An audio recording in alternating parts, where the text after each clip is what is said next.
La commu Jijika sous-estime Toji, et croyez-moi, je pensais pas dire ça un jour.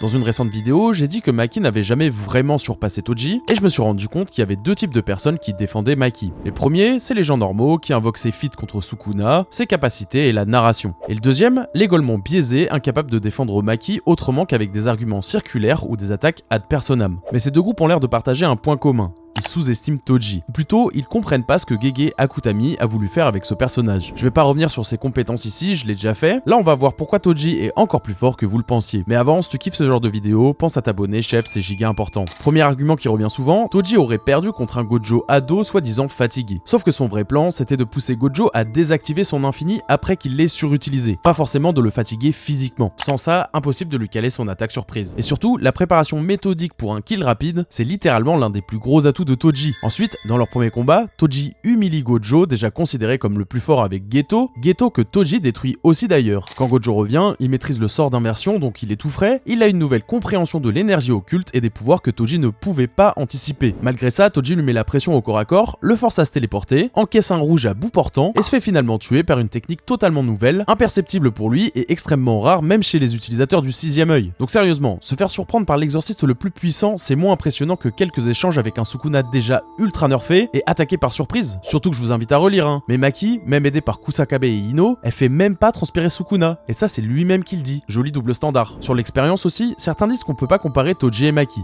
Sauf que si, en fait. Un mois d'entraînement avec des cracks, c'est bien, mais une jeunesse entière jetée contre des fléaux par le clan Zenin et une vie de tueur à gages, c'est mieux. Et ça, Gege le confirme lui-même dans le fanbook officiel, et dans le manga, Ogi et Naoya expliquent clairement qu'ils ont vu Toji à l'œuvre et qu'il était terrifiant. Donc Toji, c'est pas juste une restriction divine et des objets cheatés. Il a tryhard la salle à fléau de son clan quand il était gosse, affronté tellement d'exorcistes qu'on l'a surnommé le tueur d'exorcistes, et donné à Gojo le combat de sa vie avant Sukuna. Et tout ce que Maki peut faire, Toji le peut aussi. L'arsenal d'objets maudits en plus. Rien qu'en termes de portrayal, Toji est représenté à plusieurs reprises comme l'un des plus forts, que ce soit par Ogi, Naoya, Yuki ou Maki elle-même. Même sa relation spéciale avec Gojo et l'influence qu'il a eue sur lui, ou le fait qu'il ait brisé les chaînes du destin d'après Tengen, prouve à quel point Toji était spécial, et beaucoup l'oublient. Donc ceux qui défendent Maki sans tenir compte de ça, et qui savent juste crier au sexisme quand on dit qu'elle l'a égalé mais pas surpassé, ce qui est déjà énorme, vous mélangez tout et ça fait grave pitié. J'adore le personnage de Maki, bien plus que celui de Toji d'ailleurs, mais faut quand même admettre que